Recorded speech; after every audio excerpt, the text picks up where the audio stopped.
We are sitting actually in the offices of SIPRI, where we both are attached as fellows, Michael and me, to the European program directed by Ian Anthony here.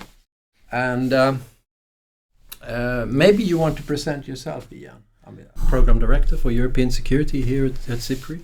We've done a full spectrum of issues, really, from military research and development, arms trade, arms industry, to nuclear arms control across the spectrum of weapons of mass destruction, conventional arms control, broad spectrum of topics. Yeah, and don't forget that you also were acting director of this institute for a while during a rather crucial time. Anyway, so with your help, we had a seminar here at SIPRI in December on Syria and the issues around Syria, where you brought in quite a number of people. You didn't chair it yourself, but you introduced the topic. Maybe you want to just recap what you got out of that seminar very briefly. Yes, I wanted to really try and use the discussion of Syria to illustrate some broader tendencies which apply not only in that country but elsewhere. The changing nature of conflict of very long duration, enormously complex with a mix of state and non-state actors, so fully internationalized. A mix of different techniques being used in the conflict. Interesting from this perspective. A conflict which is also illustrating some of the tendencies in multilateral diplomacy and multilateral arms control. A huge challenge trying to organize an effective peace process with multiple actors working in different frameworks. A very serious challenge to the most successful global disarmament treaty, the Chemical Weapons Convention, with the confirmed use of chemical weapons. So a whole series of things happening in Syria, which of course are enormously important by themselves, but which are also illustrative of some more general tendencies that we need to be thinking about.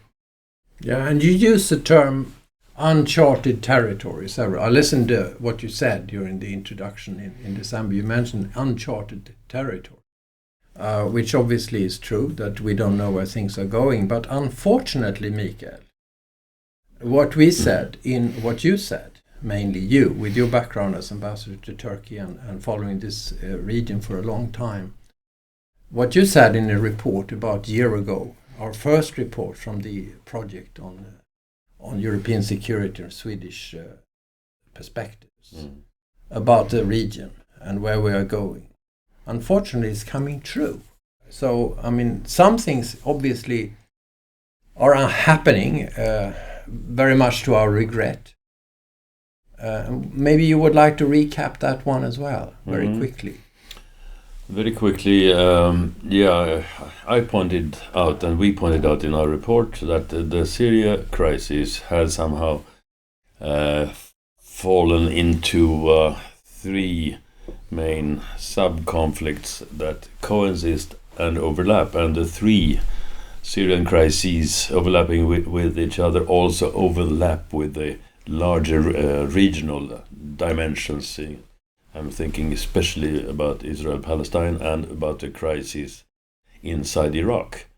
But the three I mentioned in Syria itself was obviously the northeastern situation, which has become maybe less dramatic in recent times, but enormously much more complicated after the Turkish incursion that occurred in October last fall.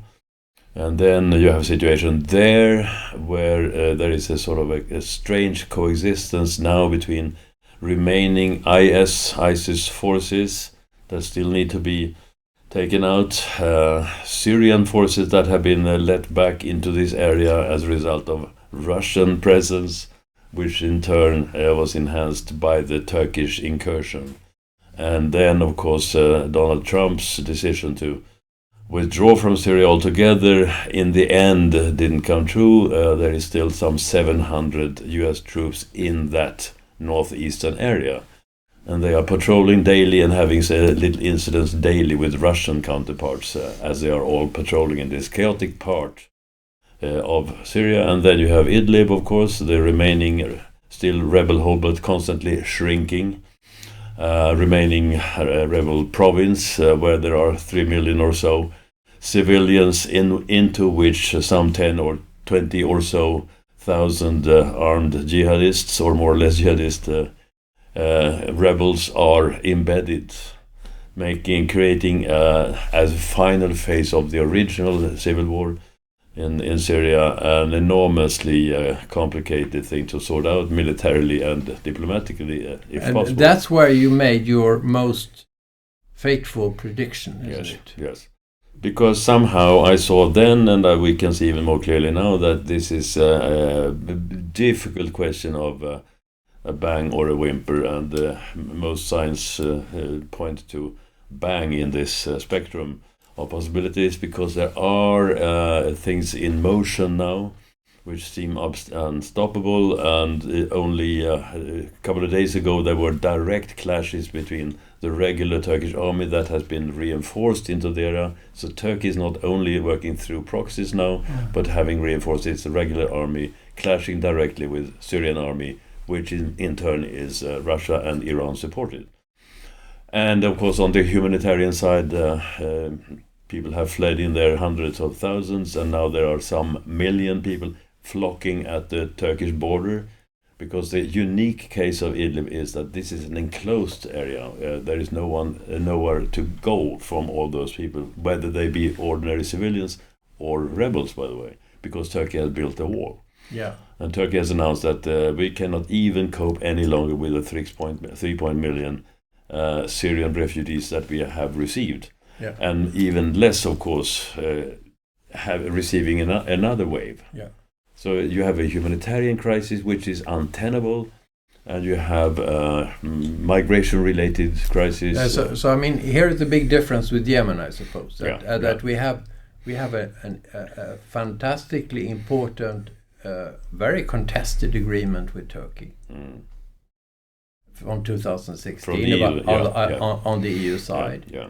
Which and you can sit and of course lament a humanitarian situation at a distance, but this might not be at a distance for us. Yeah. This might actually come back and hunt us, and absolutely. This is what we talked about already a year ago. Absolutely, and then one can say, because of the low-level U.S. presence, which is another interesting case, and if there were to be, in spite of Russian diplomacy, a direct open war between Turkey, regular army, and Syria, that of course raises also interesting questions. So what about NATO?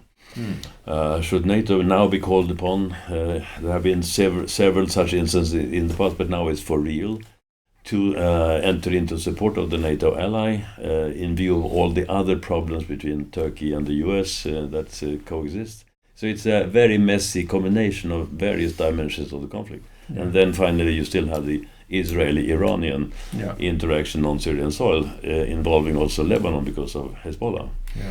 And there is a low daily incidents of warfare, but kept on a low level in order to maintain the freedom of action for the parties. And linked to the US-Iran problem, of course. So on this, at this point, it might be useful to say, as a pre-announcement, that we are 1 week from now we'll have a seminar, a symposium at the Swedish Royal Academy of War Sciences in Stockholm, where we'll briefly present and discuss a more extensive report that we have produced, which is not yet finalized because we are waiting for comments from our colleagues inside and outside the academy, but which will be introduced there by us, and which is referring and broadening the problems that you just mentioned. We're talking about the challenges and threats to Europe, focusing both on war spilling over possible to Europe, and now broadening the attention to 4 different areas. Yes.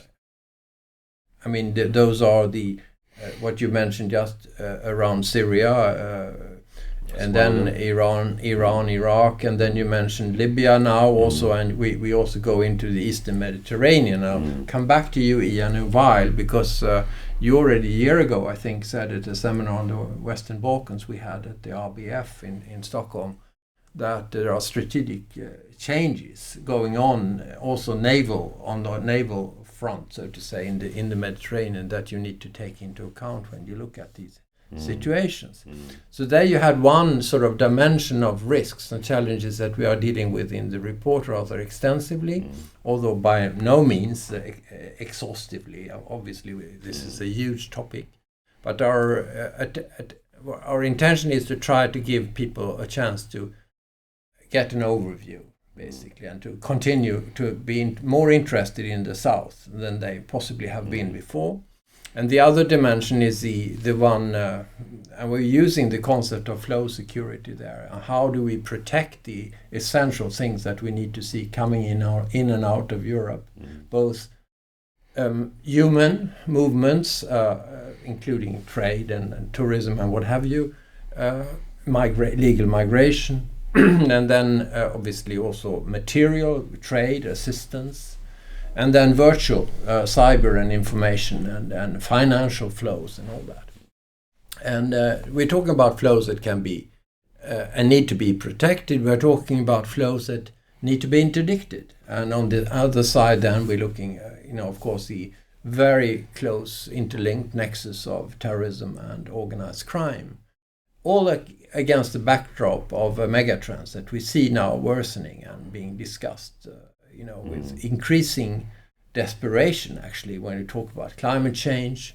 We're talking about migration inside Africa, inside the Middle East, from the countryside to the megacities, which are growing incessantly in these regions, and a general population explosion, despite whatever one may say about how it would be possible to contain this through more education and health.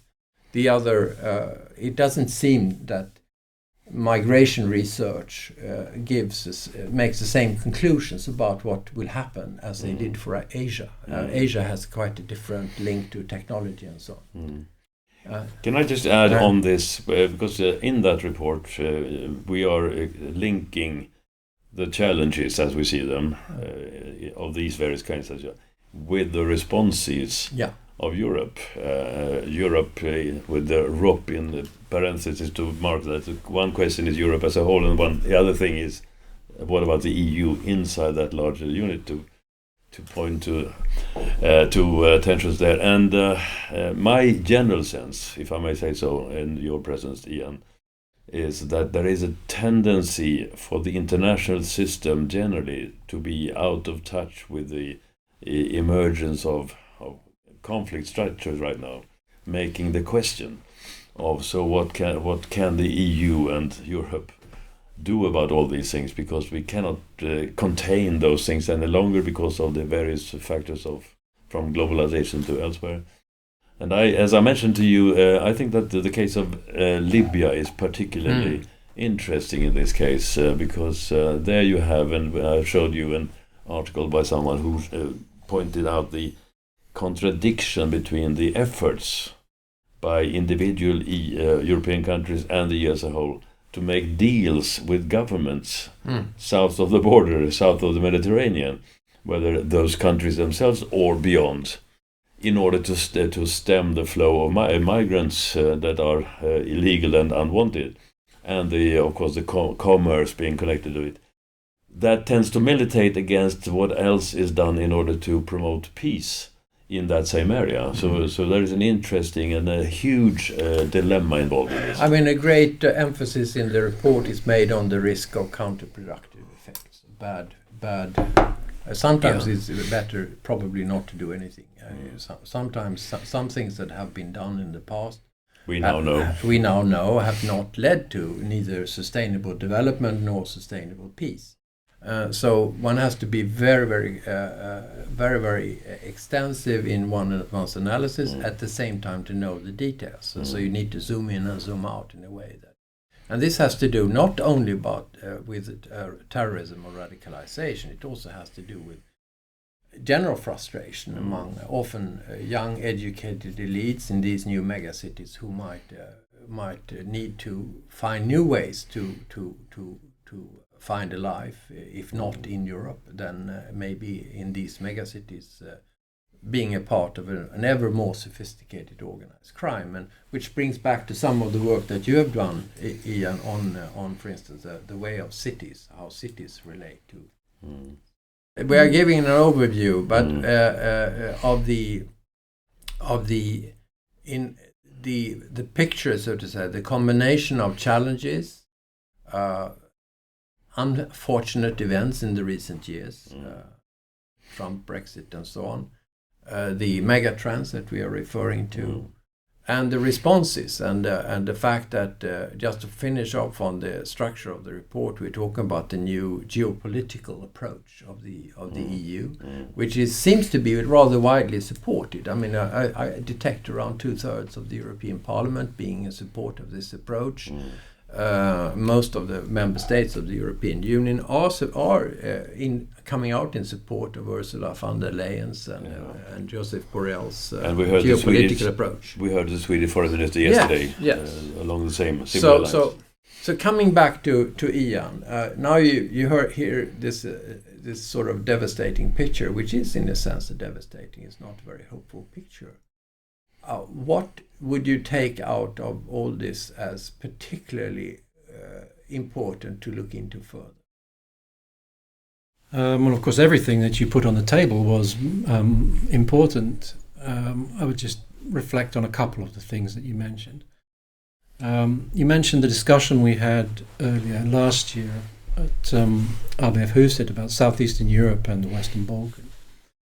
The point I was trying to make there was that what we've seen emerging is essentially a continuous strategic space from the Black Sea to the Eastern Mediterranean, and now, after we had that meeting, I would say also to the southern part of the Mediterranean, as a consequence of Russia's engagement in Syria to a certain extent.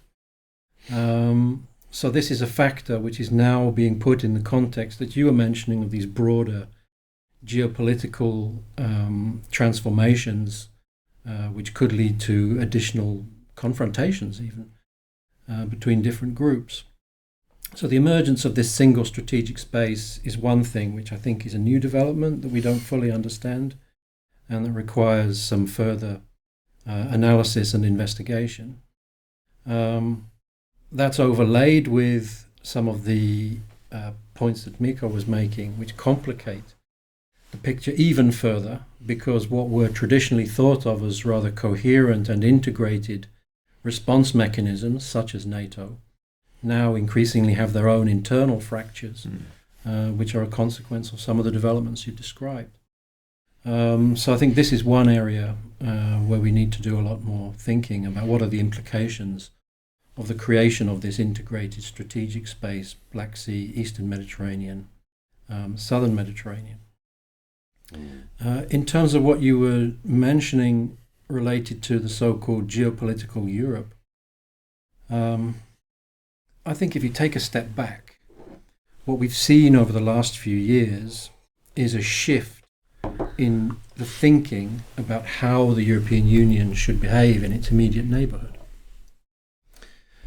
For a long time, I think the essential paradigm was that through continuous engagement and interaction, the European Union could have a transformative effect on its neighbourhood. And I think that paradigm has now changed. And as you were describing some of the instruments, you see that now Europe is essentially concerned with protection.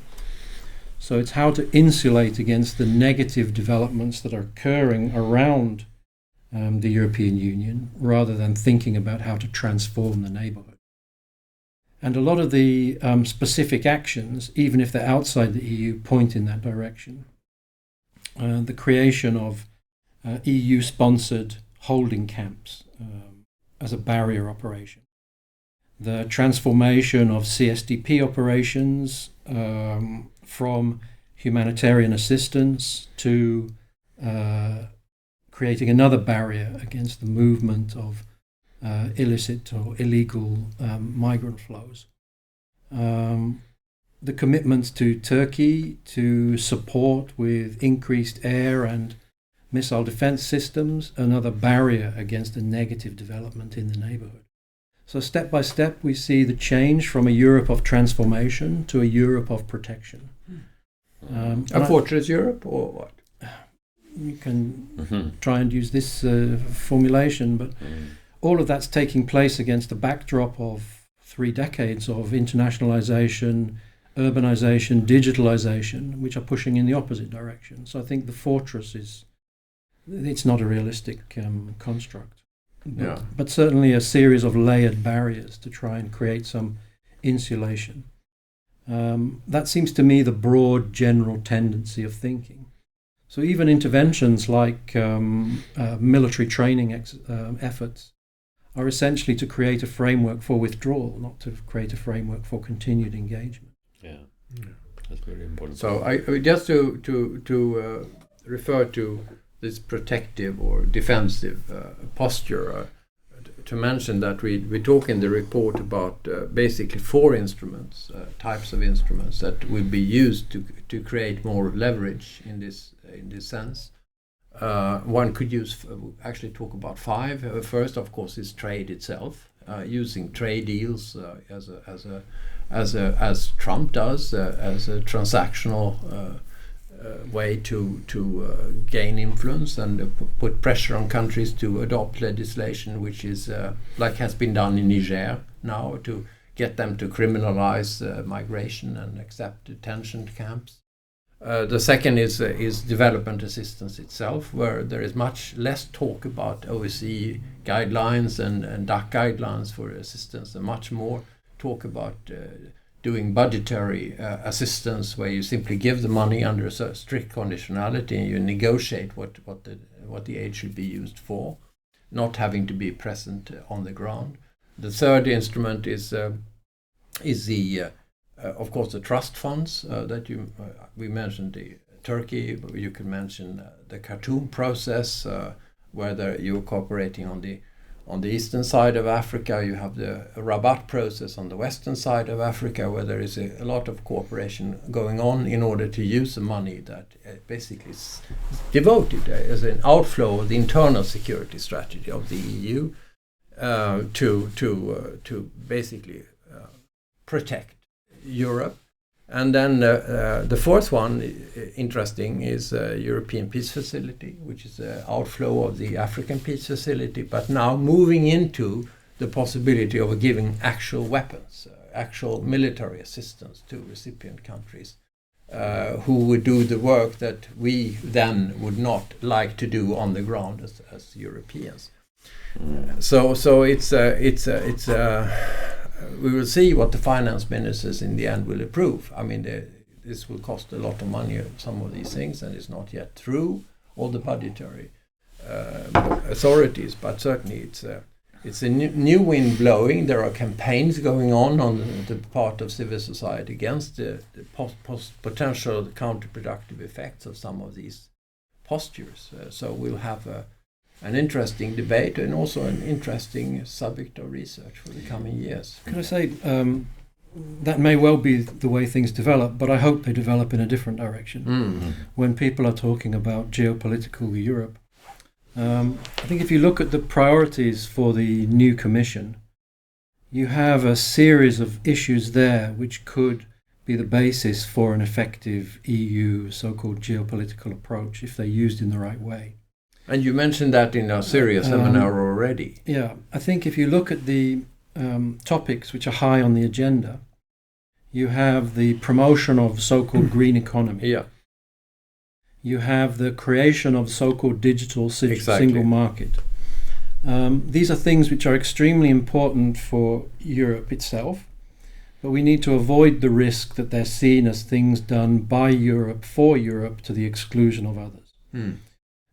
Opening partnerships where we can work together on the green economy, where we can work together on the digital economy, would be the EU using its most powerful instruments in a geopolitical way. The idea that the EU can act as a more traditional type of great power, I think, is still extremely controversial. Yeah. Whether it's feasible, whether it's even desirable, is very much contested. Yeah. So using the existing instruments, which are very powerful, in a sophisticated way, is, I hope, going to be what we see as the development pathway in the next few years. And thematically. But I wanted to link to what you have said, both of you. I see a grave risk, agreeing with what you said about this trend towards, we sometimes call it securitization, meaning that things that we used to justify in terms of more altruistic motives are now somehow seemingly recognized as self-interest related in a much clearer way. But the problem that I see is that the issues of the South, as we call it, from Libya to Turkey, let's say, and Turkey, by the way, is now planning to build a new canal, which will link even further the Black Sea dimensions to the Eastern Mediterranean. But I see the EU, on the one hand, feeling that, oops, we have to do more geopolitically. We have been accepting too long to be on the receiving end of problems rather than proactively and geopolitically acting on things that the consequences of which will affect us. So that's fine and understandable in a way. And then one tends to forget mistakes in the past where similar trends have crashed into a wall and forcing changes. So the problem with having to deal proactively perhaps and geopolitically with all those issues pertaining to the south of Europe tend to be the same issues that divide EU member countries, because there are so many national interests linked. Libya is a key example, Italian-French contradictions there, for example, but so much more in the Eastern Mediterranean, the gas exploration processes, the difficulties of even enhanced of dealing with the Cyprus issue, for example. So I see a necessity to do things, to step forward, but crashing with realization that this same thing tends to divide or enhance national interest between. So it will be unified action by the EU rendered more difficult. Yeah. So, and the same applies then to transatlantic relations, because if the EU as EU or main actors within the EU, like the French or the Germans, have to try to pursue their policies in Palestine issue, for example, or the Iran nuclear deal, finding then increasing difficulties of agreeing with the US, then that puts strains on the foreign policy coherence, which will have security implications, at least potentially. I think you see that reflected in some of the recent decisions, but you also see in some of the recent decisions countries searching for a pathway out of that dilemma. One of the most interesting developments of the last few years has been the way in which the European Union and NATO have increased their collaboration to the point where you can, in a way, almost talk about them as a single community of states. But a topic like the one you've introduced of the resource extraction in the Mediterranean pushes in a different direction. You could see how the European Union's solidarity behind Greece and Cyprus could further complicate reaching any sort of accommodation with Turkey. Yes. And that puts at peril this very progressive development of EU-NATO cooperation. But on the other hand, you have within NATO the decision now to have a forward reflection on the political dimension of the alliance. You have the promise in the European Union of a new conversation about the future of Europe. So you can see people trying to construct processes which will help to manage, if not resolve, some of these difficulties. Absolutely. That's why these issues are so exciting now for us Yes. doing the analysis part of the... That's absolutely true. If you're an outside observer, an academic, it's a fascinating laboratory. Yeah. If you have to actually solve the problems, I understand it's more difficult. True. Can I just come back briefly to the positive agenda that you mentioned already at our SIPRI Syria seminar in December, and we also mentioned it in the report, namely the issue of the Green Deal and the digitalization agenda. I looked into the digital issue a little bit, and I found out obviously we have already since some time back a development aid policy from the EU which builds on the notion of trade capacity building in the south, that you want to give sort of in some way try to change the division of labor between the north and the south towards more advanced production in the south, and help countries in the south to be able to export to Europe, etc. We also see that Microsoft, I saw a list of Microsoft exporting there were hundreds, I think 100 companies or so, that are now trying to export technology to Africa. So clearly there is and we have seen technology development, of course, it's a very important part of the development of Asia. That's how Asia was able to beat the projections of Gunnar Myrdal in his Asian drama books. The problem is, however, how we can get enough process in this, and that's where much more research has to be done. I mean, how one can get traction, how one can get sort of momentum in this development of. And this means, unfortunately, and that's one of the main conclusions we have in the report, that we are not likely to be able to just do development policies, humanitarian policy. We need to complement them with other policies as well. But obviously we need to do it in a way which moves towards as much positive agenda as possible, not just as much cooperation rather than protection and so forth. Whatever we do before we move into Turkey, which I think we should finish with Turkey, because that's the critical link to Europe in a sense, is that in our report we are questioning very strongly some of the assumptions made that the big powers, in particular the United States, will contain the problems for us. We don't need to engage directly, take the lead in any way. We are questioning that, particularly during Trump, maybe also for the future. We're also questioning some of the judgments made in the Swedish debate, including in our defense review. We are worried that some of the conclusions of that review are too optimistic, namely that we should not focus too much on this region. It has ultimately importance for European security and for Swedish security, but they say that's the main conclusion, that we need to focus on the East-West dimension.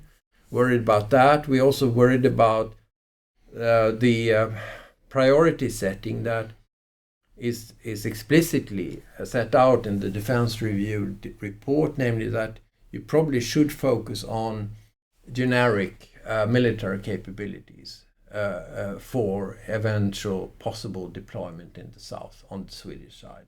There is an example of that right now, moving from an intelligence unit in MINUSMA in Mali towards a normal rifle company, I think, in Gao, in the eastern part of Mali. That is a kind of deployment that is proposed, that it would not be specialized capabilities. But the experience, in my view, from looking back at the Artemis operation, for instance, in 2003, that what the French were looking for was very sophisticated. The Spitzenkompetenz, the most advanced type of competences that Sweden could provide. Which other countries may not be able to provide. Able to provide. So also there we might be too optimistic, and we know that as soon as people ask us, do we want to participate? Do we need in Hormuz around there, or do we want to do something in this triangular border, which Macron was speaking about between Burkina Faso, Niger, and Mali? then very soon the process is there to discuss what Sweden and others can do. But Lars-Erik, I would like also to turn to Ian on one more dimension to this, which is that when we look at events to the south now, south in a broad sense, of course, and deep sense, there is a lot of Russian presence now, and Chinese. A trend for Putin's Russia using diplomacy more skillfully and broadly, let's say, talking to everyone, whether it be Assad or Netanyahu or Rouhani or whoever, so that you see a trend combined with a trend to U.S. withdrawal of Russian diplomatic and military penetration. They are present also in Libya now with mercenaries from the Wagner Group. So you see that as a trend, making or creating a sense of East-West relations to be implemented largely to those areas. And then behind this you have also a securitization trend arriving from the Chinese corner. So you have a sort of a globalization of the regional conflicts, because there you have the areas of instability which somehow open up to penetration for the willing, and Putin for one is very willing to do that. Now I think you're talking about the big game at a global level, Yeah. which is also fascinating. Of which the EU aspires to be a part. Well, but what Lars-Erik was talking about earlier about the potential for engagement with Africa on the green economy, on the digital economy, requires the incorporation of Asian countries that have powerful agency in relevant technical areas. And China obviously is one of those, South Korea, Japan or others. And we don't have a clear picture of whether we are partners or competitors in these emerging economic areas in important regions. So this is one thing which is left unresolved. We also have, I think, a discussion which I don't fully understand yet, coming from some of the French interventions in the European debate. What President Macron has said about the need for some new framework of engagement with Russia is not fully elaborated.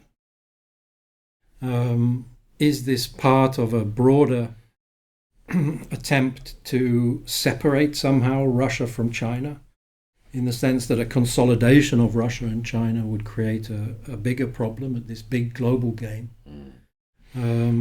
Is that what's happening here? But again, we don't really have explanations from the French colleagues of exactly what they have on their mind when they introduce these ideas. But the ideas are being put on the table. President Macron has repeatedly made reference to the need for Europe to move from an intervention initiative, which is based on voluntary contributions, to something more integrated at a European level. He repeatedly comes back to this. But he doesn't necessarily always put it in the context of the European Union. No, because his discussion of the European Intervention Initiative seems to have been disappointing from his point of view when he tried to put this into the EU context. And you see that reflected by the European Commission, because in the mandate now given to Borrell and other commissioners, Ursula von der Leyen stresses the need to get past the obstacle of unanimity in the European Union. So they are pushing hard to see ways to force actually individual member states to accept a more integrated and community-based EU approach. And I think for the French and for the Germans to accept, to position their initiatives firmly in that context, in the EU context, that is probably a necessary development. Yeah, you also see in the intergovernmental discussion of the next financial perspective what a soft target the military cooperation is. Yeah. You see progressive, significant reductions in all of the Commission proposals for more integrated approach to research and development, to defence industry, to sponsoring military mobility projects. So the idea of the European Union as a significant military power is still very, very far away. Yeah, and you find also when you look at on the national level that the money that is being asked for community money, for instance, on defense capability building, that's not small money in comparison to what we have on the national level. It's competing in a very strong way with the priorities made in the, for instance, the Swedish defense review context. So you have a trend for Mr. Macron, for example, to want to broaden his initiative to encompassing the whole of Europe, but not necessarily EU framework. Because he didn't receive the answers he was hoping for, I suspect, in the internal discussion. You know, the paradox of this is that we closed down, in the name of efficiency, an organisation, the Western European Union, which would actually be very convenient right now. It would be a way of bringing together European countries in the hard security field with a very clear institutional connection to NATO. Then you would have a problem with Denmark. But that's the type of institution which may need to be reinvented post-Brexit. We should mention that one of the previous directors here, Alison Bayes, who was your close companion here for many years at SIPRI, actually was a political director of WEU and did sterling work in this country. And repeatedly said, act in haste, repent at leisure. I would ask Mikael, as the leader of this part of the SES project, to finish off this podcast with his reflections. The way Turkey, under the present leadership, we are talking about the controversial leaderships in many countries, so we somehow have to, that applies to the US as well, Trump administration and beyond. Similarly, in Turkey, you have the Erdogan administration and perhaps beyond. So there are many issues linked to, Israel, similarly, they have elections soon. So the question is about countries as an actor depending on their current leader. In the case of Turkey under the present leadership, President Erdogan, Turkey has responded to all these developments that we have been talking to with a rather aggressive foreign militarized policy. And I see this from the point of view of Turkey as a domestically related trend, defending the regime, having economic problems, etc. But it means, Jan, that Turkey is now rather active in the Eastern Mediterranean. It has launched policies there. They see it as a response, legitimate response to the actions of a grouping of other countries, obviously. The dynamic factor here being the discovery of hydrocarbon facilities, Israeli waters and Cyprus waters, which raises the question of, so what are the economic zone borders that are legitimate from the point of view of Cyprus, and that raises the question of what can be done at all while the Cyprus issue remains unsolved. And now with these new developments, it has tended to dramatize relations, both Turkey-Greek relations, but also Turkey-Israeli, Turkey-Greece, Turkey-Cyprus relations. And the EU, as you say, has tended to stand in support of their own. In the case of Syria, there you have more split perspectives, whether the EU, big question marks there, but also NATO, is in support of Turkey's military actions there in the various areas where the Turkish army has in fact intervened. And you have a dramatized situation now in Idlib, but overall. And then you have the Turkish step to make an agreement with the GNA, Tripoli-based regime in Libya, which is linked to another deal about having military presence in support of that regime. And that, of course, is intended to block the trends to have cooperation, pipelines, etc., among these other countries. Meanwhile, you have a tendency of daily incursions, both dogfighting between planes, but also maritime incidents over drillings and Navy escorts of drilling ships, etc. So many interests are involved, but in the midst of this you have Turkey, and the current government is now planning to have a canal built, which will be 40 kilometers long and 400 meters wide, according to plans, cost enormously, be environmentally very controversial, and it will somehow raise to the fore the issue of the Montreux Declaration of 36, and all the issues otherwise pertaining to the link between the Black Sea region and the Eastern Mediterranean. So many sort of developments in that larger region has put the case of Turkey in even more sort of controversial pictures. Yes. Yeah. So, and just to then finish off from my side by saying that this points then also to the Eastern dimension of our work. Absolutely. We are worried, obviously, in the report that all the problems we have in the southern direction will make it more difficult for Europe to focus on its overall coherence, of course, and integration, but also its relationship with the East and with the West. Yeah. Is becoming undermined by this, not least in terms of domestic political systems being undermined in their stability. And you are worried about what's happening in the East, challenges that we might face. In Belarus, for example. Belarus is a good example. Yeah. I tried to argue the case recently that as we're at a reflection point in the European Union's Eastern Partnership, now would be a good time to consider adding a more structural approach to the discussion of security problems as part of the Eastern Partnership. Which would be less to do with the management of significant infrastructure projects or technical questions around project management, and more to do with the political discussion with the partners about how they see the evolving environment in the eastern part of Europe and what they can do together with the European Union to mitigate risk. I think this would be very useful as an additional element of the Eastern Partnership. And it brings back my memories to the work that you pursued, and I tried to help you about 5 years ago when we had the Ukraine crisis.